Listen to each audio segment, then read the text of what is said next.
Hello, welcome back to Restoring the Antique Free Sewing Machine, Part 5. Got a bucket of water there with some dish soap in it, and a kind of a soft nylon brush. The idea here is to lift the dirt out of the wood, kind of float it off. You don't really want to scrub hard. You're just sort of massaging it up out of there. And you don't want to rub hard on the edges because any loose veneer will get picked up and you could end up tearing out a big strip.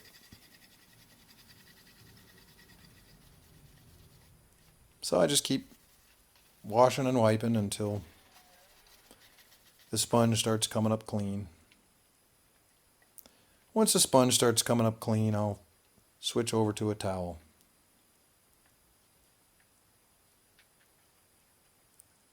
And then once the towel comes up clean, I figure I'm just about done.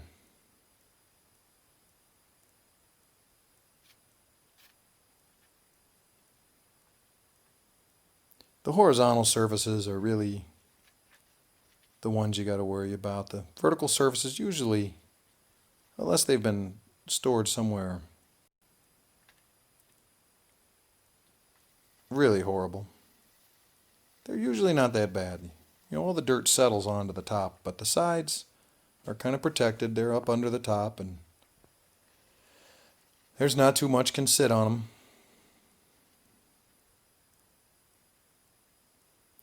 So I'll just generally give them a wipe, and once the towel starts coming up clean, I call it a day. See a little piece of veneer popped off there? There's 2 or 3 that need gluing down, but overall this cabinet's in pretty good condition. And once it dries up, you can really see that the finish is pretty marked up. You can see big patches where it's just gone completely. So this here is a mixture of lacquer thinner and denatured alcohol, just half and half. It's used by furniture restorers all over the place for years and years. I learned about this recipe from my mother. As a kid growing up, we always had some kind of furniture getting restored in the house.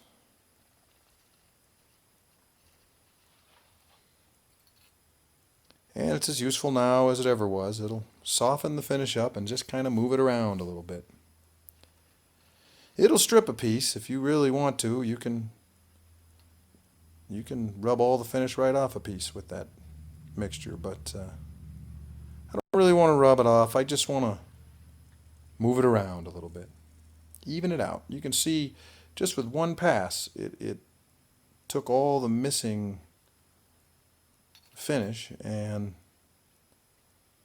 distributed the remaining finish over the whole top. Now you're going to get darker edges, and the finish that was missing is, it's not going to miraculously reappear. You're just redistributing the existing finish. So there'll be, where the finish is heavy, there'll be dark spots, and where it's light, it'll be a little bit lighter. I don't mind that. I'm not looking to completely redo this piece. If I wanted to strip it and restain it, re-lacquer it, could get it looking like brand new, but that's not my objective here. I just want to make it look a little better. I'm not going for brand new. The wear and tear on this machine is all part of the history. It's all part of the story of this machine. I think it was used pretty hard. I don't necessarily want to eliminate traces of that history. Just want to make it look a little better, so it's not immediately obvious. Got the edges a little bit. You don't really need to get the edges too much, just like the vertical surfaces. They're protected. That little piece of the table that just is ahead of the lip there, that's protected because, not too much can rub on that. So even though that's a horizontal surface, it's kind of doesn't really get too much wear and tear. So quick once over. That was good enough for me. This is some old English furniture polish. And I'm just trying it on there to see what it looks like. You can see where all the finish was rubbed off in the center of this top. It's still very light. And around the edges, particularly that front edge, it's a little darker.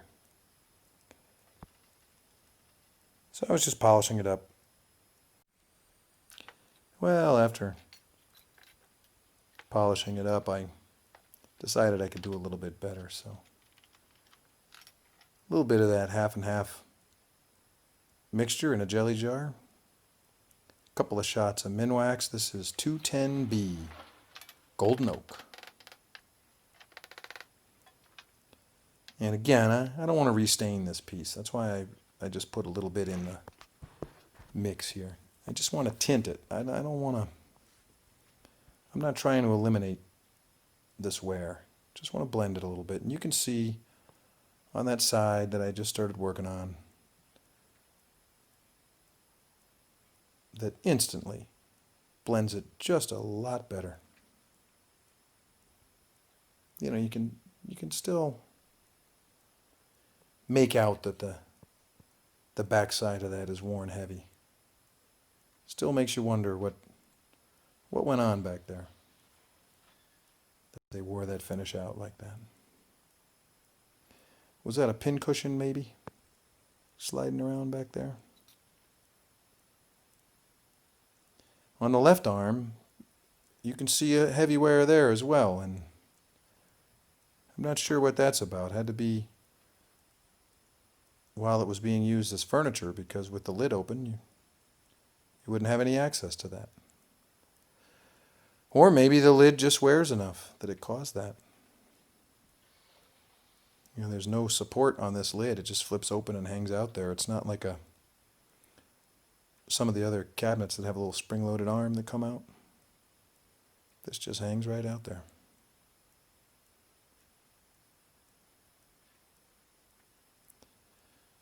So the tint, I think, is really doing just what I wanted it to do. Just kind of blending everything in nicely.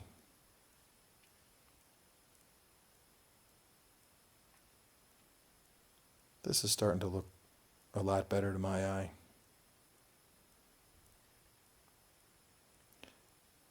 So I just go back over it with the furniture polish.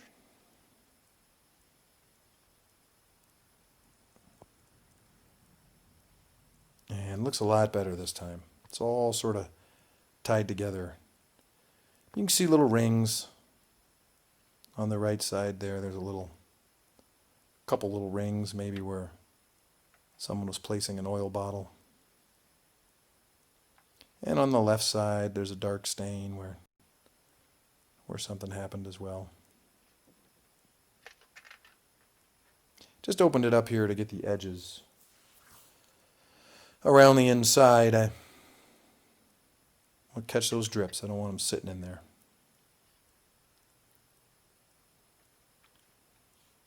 And now a coat of paste wax. This is just S.E. Johnson's paste wax. Just plain old stuff you get down at the hardware store.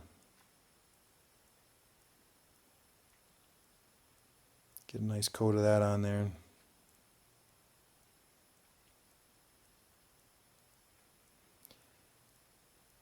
And while that's drying, I figured I'd start on the drawers. So first thing I'm going to do is clean out the areas around the locks. They need some work.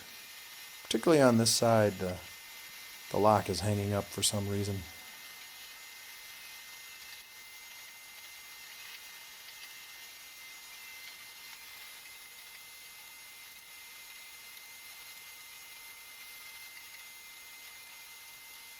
These frieze came, according to the literature, with the cast iron portion painted brown.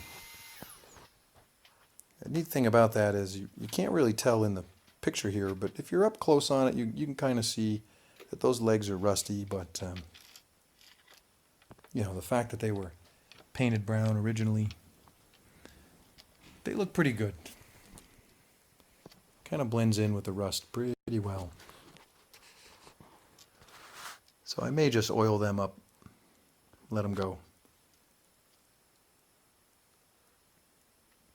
Well, I've sorted shops and barns and houses, auction lots, awful lot of things over the years. And I've come to a method that I think is pretty efficient, pretty effective. I'll dump what I'm sorting out, and I'll just start to roughly go through it.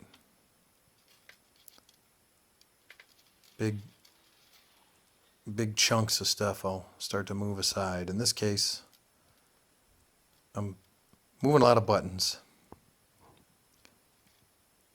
When I get to a point where it's kind of a big confusing mess again, I'll just spread it out and look at it and just go after whatever I see the most of. In this case, there are a lot of closures, a lot of buttons, pins and needles. And I'll just start a pile, whatever makes sense. You know, in this case, obviously pins and needles is a pile. I got a little pile over there for salvaged fabric. Whoever was using this machine, I think, was pulling apart clothes and saving all the closures and buttons and things like that. So if they're attached to a piece of cloth, I throw them over there on the left. It's not real critical that you get this 100% right in this stage. You're just rough sorting. Just establish whatever piles seem like they're needed and go to town. And this technique really works for me just across the boards. Doesn't matter what I'm sorting. If I'm sorting paperwork in the office, for instance, I'll make a pile for contacts. I'll make a pile for property and equipment. Make a pile for receipts, pile for bills.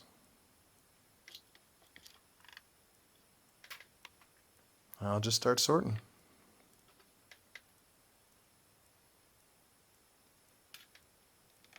At my feet there are some number 10 soup cans, and those soup cans in all the shop spaces are in the same order. And that's nails, screws, nuts, bolts, and washers, and then random hardware. And finally, if there's any big groups of hardware like plumbing fittings or something like that, they'll go in the last bucket. But every shop has this station, and that way as I go through these sorts of piles, I can pretty quickly get everything sorted out. Now I found a knurled nut in here, and it looks very much like the knurled nut that should probably be on the tension assembly. So if I had to guess, I would think that maybe whoever was using this machine, when they hacked that tension assembly together, they took the original knurled nut and threw it in a drawer. In any case, it fits the little threaded arm, so I'm going to use it there. I don't know if it's original. I don't even know if it goes to this machine, but it was in the cabinet and it fits. So I'm going to use it. That's a theory, philosophy that you'll see repeated through all my videos. One of my challenges creatively, one of my hang-ups, I sometimes worry about what the best way to do something is, what the best finish for a cabinet would be, the best soap to clean it. You'll notice here, I'm using Dawn dish soap, SC Johnson paste wax. But I've been at this a long time. I've been around the block. So I'm aware of products like Howard's Magical Refinishing Juice and Renaissance Wax. And all these really popular and trendy products that promise a 2%, 5% improvement over something. And like I say, it is a personal challenge. I do get sometimes worried about, what is the best way? What is the proper way? You always want to do a good job. But I've found that if you just roll up your sleeves and get into something, you'll usually have it done way before everybody else is through arguing about the best way to do it. So I just use what I have. If I got Dawn dish soap, that's what I'll use. If I have Murphy's oil soap, I'll use that. If I got Howard's Refinishing Magical Juice, I'll pour it all over everything. I don't necessarily go out and buy a lot of things. I get a lot of things this way in auction lots, garage sales, big boxes of stuff, things other people are throwing out. And I find that there's generally enough to do what I need to do without having to go out and buy a whole lot.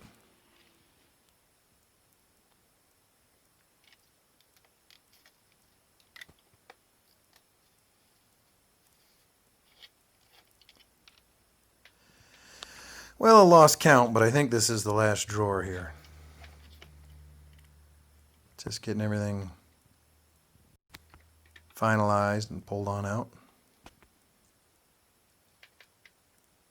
I think, all told, I might have spent 20 minutes sorting this out, and for my troubles, I got a nice big pile of vintage thread, a couple of tools, a whole lot of buttons. Popping that cabinet open just to try that knurled nut, and sure enough, it does fit. So I don't know. I don't know if that's what was there or not. I'll have to see if I can find some close-ups of these free machines. Well, sorting was definitely enough time for this wax to dry. Like I say, I spent about 20 minutes. So by the time I came back, it was a nice milky haze. And here I am just buffing it up to a nice sheen.